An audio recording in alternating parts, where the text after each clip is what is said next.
Hi, Soli. Hi, Bob. How are you? Not too bad. Yourself? I can't complain. Let me introduce us. I'm Robert Wright of Blogging Heads TV. This is an episode of Worldwise. You are Soli Ozel. You are in Istanbul, and you're professor of international relations at Kadir Has University in Istanbul. Yeah. And you're also a columnist for a national newspaper in Turkey. I'm going to let you pronounce the name of that newspaper. I'm a columnist for Haberturk newspaper. Okay. Does that appear in English or only Turkish? No, only Turkish. Okay. Well, then I'll just have to take your word for it that your columns are good. I will not be able to evaluate. I'm not saying that my columns are good. I just write them. Okay. Okay. I'm sure they're good. I assure our readers that they are good, knowing your work as I do. Well, thanks for taking the time to join us. Turkey is very much at the center of discussion in the United States today about what's going on in Syria. And maybe, for starters, you could explain something to Americans. So we've seen these images, these pictures of this town of Kobani, I think it is, that is kind of famously on the verge of falling to ISIS, and it may indeed have fallen by the time some people watch this. And we see these pictures of Turkish soldiers looking on and not intervening. Although, Turkey is a member of the alliance that the United States has tried to assemble to fight ISIS. And so one question people are asking is, well, why doesn't Turkey step in and save these people? And I know the answer is probably complicated and has a lot to do with Turkish politics. What's your version of the answer? There are quite a number of reasons. One, the country is in no mood to send ground troops anywhere. Yeah, we're familiar with that feeling in America. Excuse me? We're familiar with that feeling in America, believe me. I know, yes. That's why I started with that one. Second, I think Russia and Iran have said unequivocally that they will not accept any such move. Thirdly, and that's where things for us get complicated, the region that this canton of Kobani that IS is attacking is part of a region of Syria called Rojava with three cantons that has either a large plurality or a majority of Kurds. And they have been self-governing for the last 2.5 to 3 years. They have not had as bad relations with the regime as others. And the leading Kurdish party there, the PYD, is an affiliate of, if not an extension in Syria, of the PKK, the Kurdistan Workers' Party, against which Turkey had been fighting an anti-terrorist war since 1984. So from the day one when KYB started to run Rojava as an autonomous region, Turkey said we will not allow the terrorists to actually establish a political standing to the south of our border. So it didn't look very favorably to the creation of such an autonomous zone to the south, despite the fact that on the one hand, Turkey now enjoys very good relations with Iraqi Kurds, who themselves were previously Gaga for the Turkish governments. And secondly, Turkey has been engaged for the last 2 years nearly in peace talks with the leader of the PKK, who is in jail at the island of İmralı. So this looks like Turkey is contradicting itself when it pursues that policy, but it looks pretty clear that it wouldn't have minded the fall of Kobani to IS. Finally, I think Turkey is also afraid of taking on IS because there may be sleeper cells. There may be plenty of IS sympathizers among nearly million Syrian refugees that Turkey had accepted since the beginning of the war. So it looks too risky. Whichever one takes precedence over others is your judgment. Yeah, it seems to me Erdogan, your president, is really in kind of a tough position domestically. I mean, on the one hand, there are a lot of Kurds who very much want Turkey to do something to help the Kurds in Kobani. If not actually intervene militarily, then at least let Kurds cross the border to Kobani to help.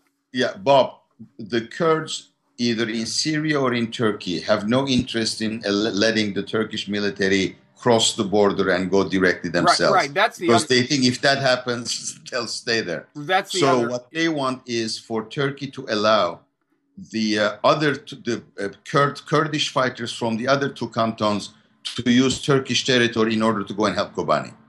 Right, and the Turkish To government. the best of my knowledge, this is what they want. Right, and yeah, and in fact, the very Kurds who would be saved in Kobani apparently don't even want the Turkish troops to help. They want fellow Kurds to help.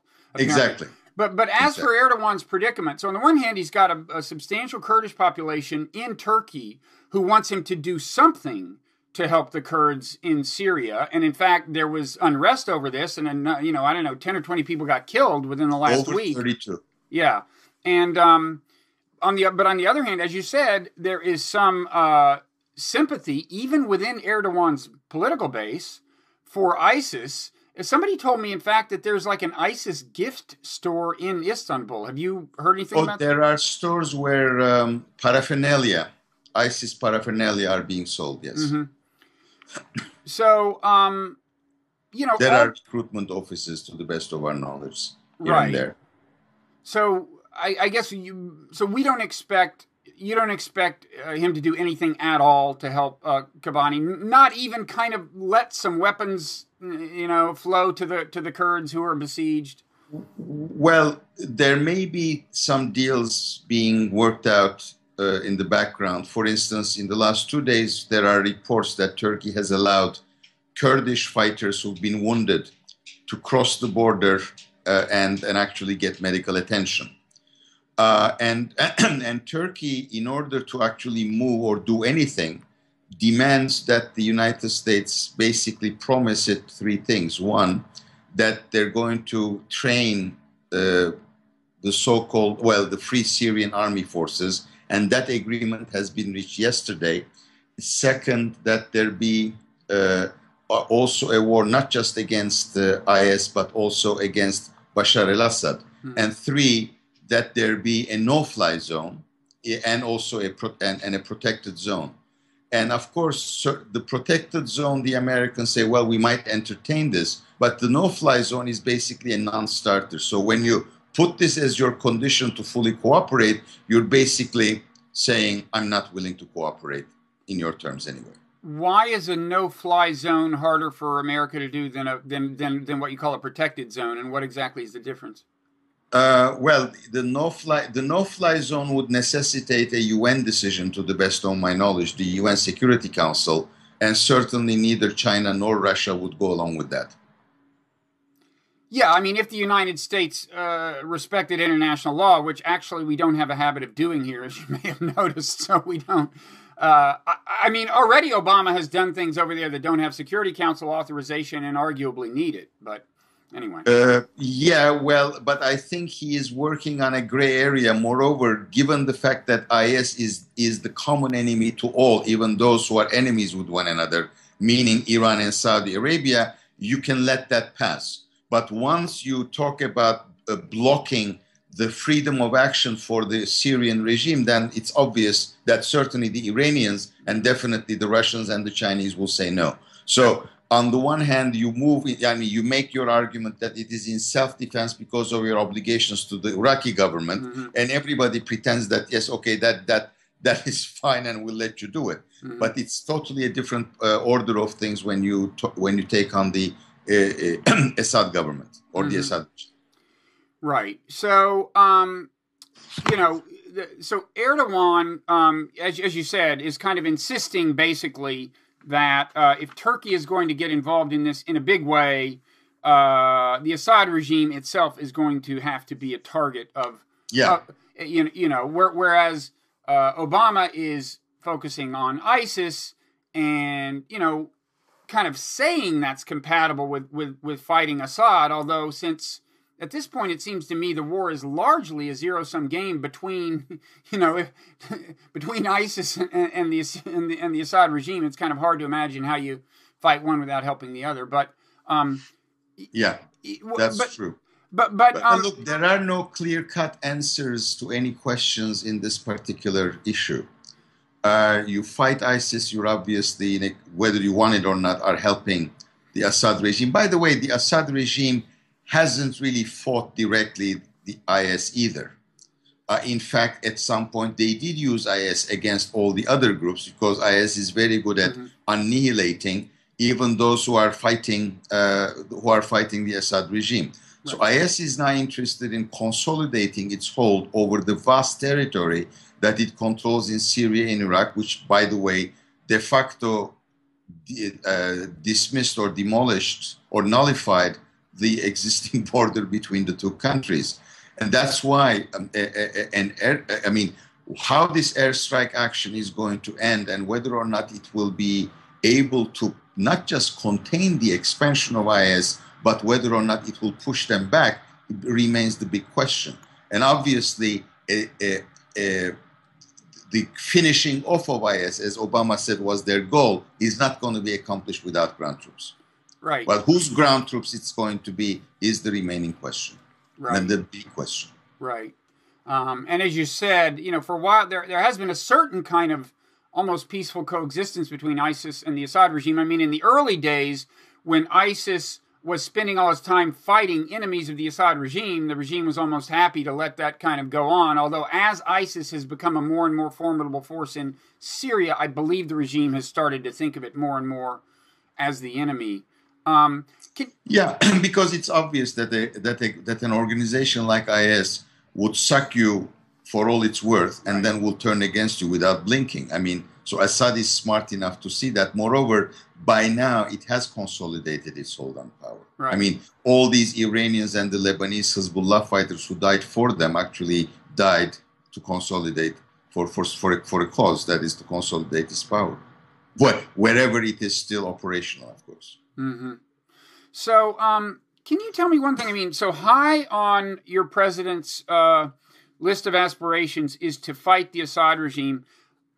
Where does the enmity between Erdogan and Assad actually begin? I mean, at the beginning of the Erdogan regime, there was this foreign policy of getting along with everyone, no problems.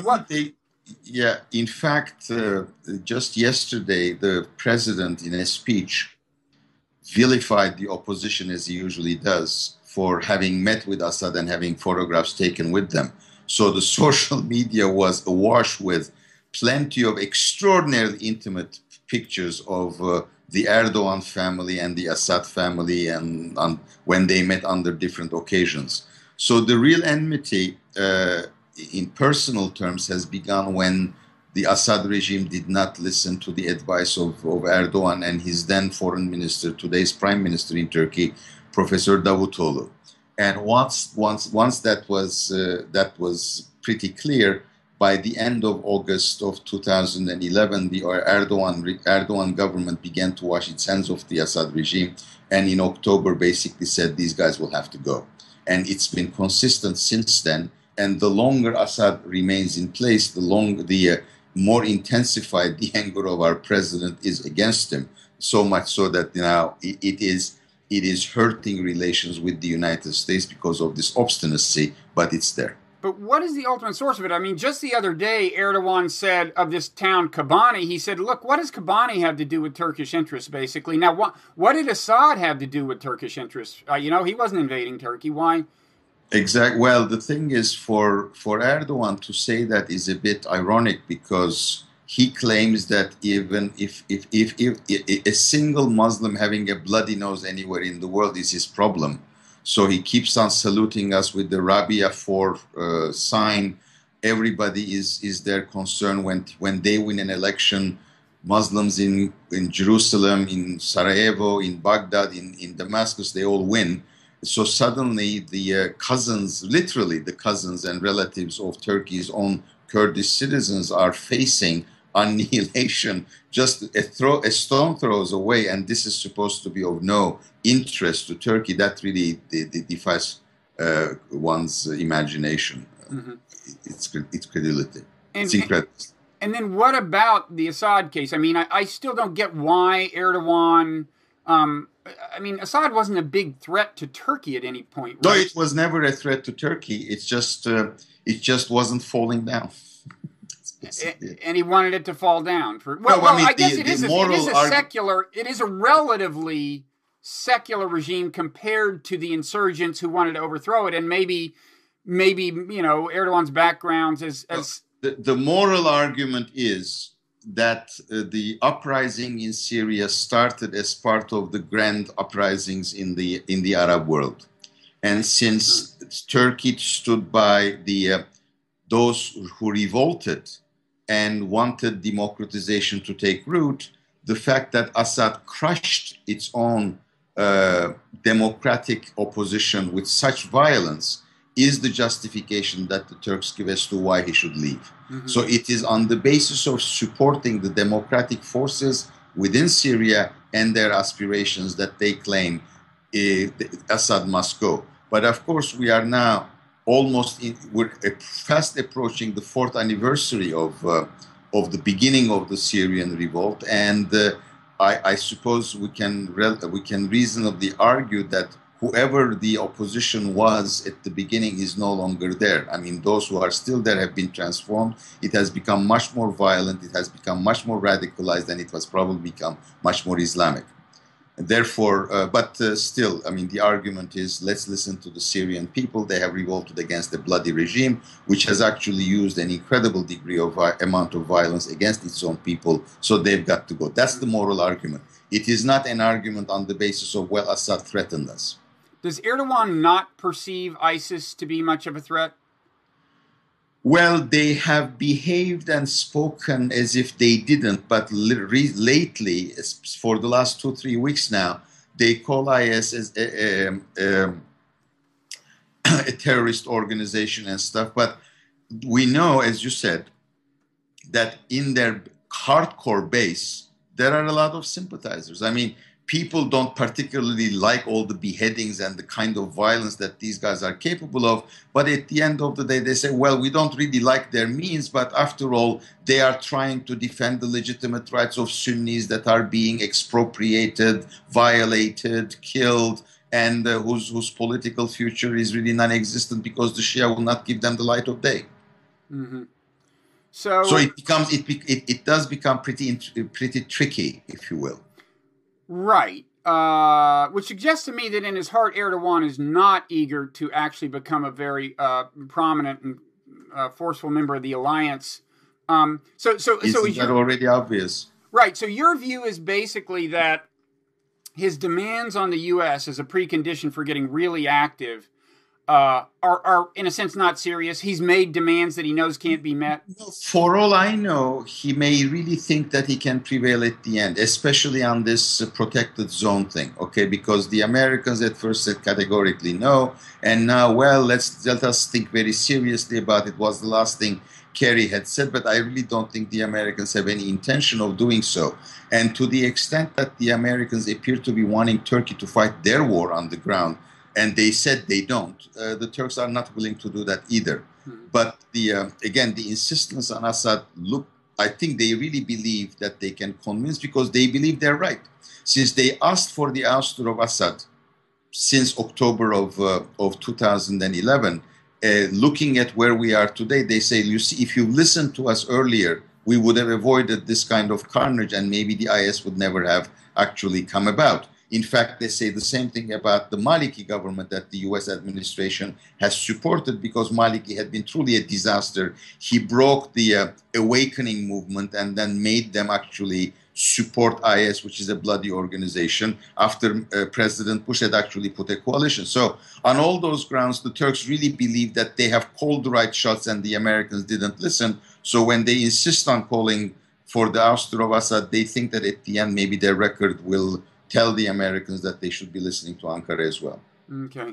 So if we do take Erdogan at his word and assume that, you know, he's serious about these preconditions and if they're actually met, he will become an enthusiastic member of the alliance, is it possible to sketch out how this might play out then? I mean, what forms would the kind of opposition to the Assad regime that he wants assume? And in what ways, at the same time, would Turkey be assisting the effort against ISIS? I'm having trouble putting this all together. Well, you're right. We are too having trouble in putting it all together. First of all, I think the prime minister is on record saying, "Well, if our demands are met, then we can also think of sending ground troops." I really doubt that they can actually convince the public that it's a good idea to send ground troops. But if the United States does engage, I mean, does indeed accept a no-fly zone, I suppose the Turks would be willing to go in. I don't know how they'll do it because Mr. Lavrov basically said in no uncertain terms that Russia would not accept any such thing. Mm-hmm. He even sent an emissary to Ankara, and we don't know exactly what they talked about. We know presumably at least some of what is being talked about when an American official meets a Turkish counterpart. But what Mr. Lavrov's emissary said to the Turks and what kind of responses they got, I really have no idea. But it tells you how seriously the Russians take even the low probability of Turkey moving in, that they are basically putting their foot on the ground and then saying, hell no, we will not allow that to happen. Yeah, but well, it's a little hard to imagine them getting involved militarily. Although maybe I'm underestimating. They have to get involved militarily. They are selling. We're buying 60% or 55% of all our gas from the Russians. And they're saying they might not not. an energy needy, hungry, or energy thirsty country. And there's no substitute in the near term. You see, we get 80% of our gas from Russia and Iran. So those are the two main supporters of the Assad regime. So when Turkey does things that these two don't like, it really would be taking a very risky step, don't you think? I do think so. So on this, on ISIS, okay, so we said that there are supporters within Erdogan's political base of ISIS. And of course, it's a problem whenever any part of a politician's base doesn't like what he or she is doing. But does the threat go beyond that? In other words, can you imagine that if Turkish troops got involved in Syria in fighting ISIS, you could start having a problem with domestic terrorism in Turkey? Absolutely. So that's the big fear. I think it is a great fear. Yes, it is a great fear. But at the same time, you can imagine terrorism emanating from the Kurdish population if they're not happy with things. That is also true, and we've seen, if you will, a live a dress rehearsal of it, perhaps from Tuesday onwards for 3 days in a row, and it was pretty brutal. By the way, when the events took place, the initial fight was between Islamists and presumably pro-IS Kurds and nationalist Kurds. You know that there are nationalist Kurds who are supporting the Rojava and Kobani resistance, and there are also plenty of Kurds who are on the side of IS fighting them. So really? This is really splitting all communities, if you want. I mean, Turks are fighting, I think, on all sides of the Syrian civil war. So this is like a really serious problem. I mean, is it a problem that really feels perilous in Turkey right now? Like knowledgeable people are getting really worried about the implications of this for Turkey's stability? Yeah, a lot of people are getting very concerned, and to the extent that, rightly or wrongly, many people don't think the government has full control of developments, makes these people worry even further. Mm-hmm. And how do people in Turkey... Although, of course, especially the president appears to be in total control of all things. And how do people in Turkey feel when America lectures them about their moral obligation to go help people? Resentful. Yeah. I mean, it's the idea they were not going... But the thing is, I mean, on Kobani, the country is divided. A lot of Turks say, like the president, what is it to us? For most Kurds, if not all Kurds in this country, it's like, my God, our cousins, our relatives are going to be killed by these beasts. Therefore, the country is divided in and of itself. And I think one of the consequences of this inaction on the part of the government has been, and then, of course, the violence that erupted last week has been to further deteriorate relations between the Turkish public opinion and certainly the Kurdish nationalist public opinion. That is, they're drifting apart, and the lines of dialogue are fewer, I think, today than they were maybe 10 days ago. And that is, for me, that's a great concern. Is there any kind of political silver lining from Erdogan in the sense that maybe the sense of threat to Turkey has at least led his traditional opposition, the secular liberals, to kind of cool it for a while? I mean, are they at least not giving him much trouble now? That's not true. The main opposition party, which has opposed the parliamentary resolution that allowed the deployment of Turkish forces across the border and allowed the deployment of foreign forces inside Turkey, the main opposition party opposed that resolution. It proposed a resolution of its own, saying let's just do it for Kobani because they are in favor of actually doing something to help the Kobani resistance. So, but they're not really speaking with one another, quite frankly. Okay. So just, talking about this whole thing, the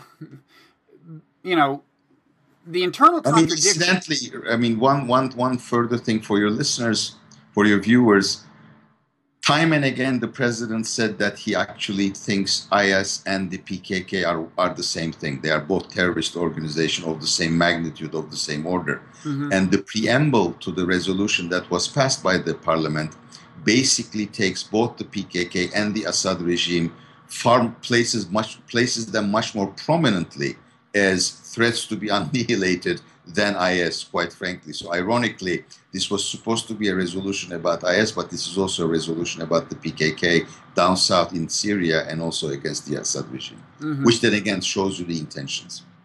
And so has this then helped kind of stop and even reverse any momentum toward reconciliation with the Kurdish insurrection? I mean, this had been a big breakthrough, I don't know, a year or two ago, when there were talks between the government and the PKK. But is the Syria situation now kind of reversing that? My sense, the reason why the president said, what does Kobani have anything to do with us? What he meant was, whatever happens in Kobani, that should not drift us from our path in peace talks. But I really don't think how you can continue with the peace talks when those with whom you are conducting those peace talks are very concerned about the plight of their cousins. Now, by the way, the violence that erupted last week was finally terminated on the night of the 7th of October when Öcalan, the leader of the PKK, sent a letter to his followers and said, cool it, okay? And now, for me, this was really the government's nuclear option. That is, this was the moment this was the option of last resort. So they had to use it on the second day of that violent outburst.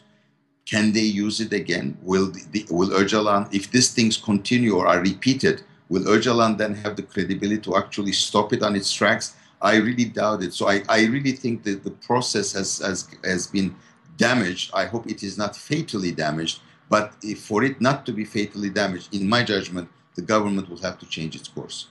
So the government had appealed to him to write that letter. Exactly, yes. And that's what we learned a couple of days later. And you're thinking it was sufficiently extraordinary, the letter, that it's just not going to have the same impact the second time around. That's how these things usually work, right? I mean, you have something of a last resort. If you use it, the second time around, it will not have the same impact. That's usually the case. So, it seems to me that this discussion has, first of all, highlighted internal contradictions in the whole Obama idea, right, of fighting on the one hand ISIS while fighting Assad, while, doing this and that. And then also we've seen all these internal contradictions within Turkey. In other words, there's almost nothing Erdogan can do that doesn't have bad political consequences. So in light of all this, just in closing, I'm wondering what your assessment is, just as a scholar of international relations, of kind of the chances of this Obama strategy seeming, in retrospect, like a success, actually kind of working. Quite frankly, I really don't see a strategy. The president, in my judgment, was forced against his will to actually do something about Syria, something that he really didn't want to do for a long time. Mm-hmm. Quite frankly, the best you can do is to stop the expansion of IS territory. You cannot roll them back from the air, or it will take a while. You bomb them, you cut off their money supplies, you cut off their water supplies, whatever it is that you do. But of course, every time you bomb them, you also generate much more resentment in the Sunni population, that may then support these guys. So at some point or another, ground forces will be necessary, which I think is the reason why the United States is doing what Turkey could have done, and that is bombing IS just as it was about to capture Kobani, and what Kobani was about to fall. Several times in the past 10 days, the United States intervened with bombing, and it is quite clear to me that it is both an effort to make sure that IS cannot get Kobani, and second, it's also a message to the Turkish government that if the Turkish government expects Kobani to fall, the United States will not let it happen, which means yet another source of tension between the two. Finally, the United States also has been demanding the use of the Incirlik air base, and Turkey denies the use of the base except for humanitarian purposes to this day, which is the reason why instead of F-16s, which needed 3 times or twice refueling when they fly from the Gulf, were replaced by B-1 bombers that did not need refueling the last time the United States in earnest bombed IS and prevented them from taking over Kobani. Yeah, well, if Kobani falls, I think it's going to be a pretty serious public relations setback for Obama, among other things. And it's going to be not just a public relations setback for everyone concerned, but it will also be a strategic defeat and a victory for IS, obviously. And it will be much more difficult to actually uproot them.